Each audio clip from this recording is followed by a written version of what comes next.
লখিমপুৰত একেলগে সহস্ৰাধিক দৰা কইনাৰ শুভ বিবাহ।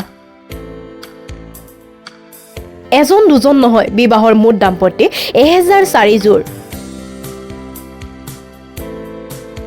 লখিমপুৰ টেক ক্ষেত্ৰত একে সময়তে বিবাহ সম্পন্ন কৰা হৈছে। লখিমপুৰ জিলাৰ বিবাহ সংস্কাৰ সমিতিৰ উদ্যোগত দি হান্স ফাউণ্ডেশ্যনৰ সহযোগত এই সামূহিক বিবাহ সংস্কাৰ অনুষ্ঠান কৰা হৈছে। Bureau report, Narad live.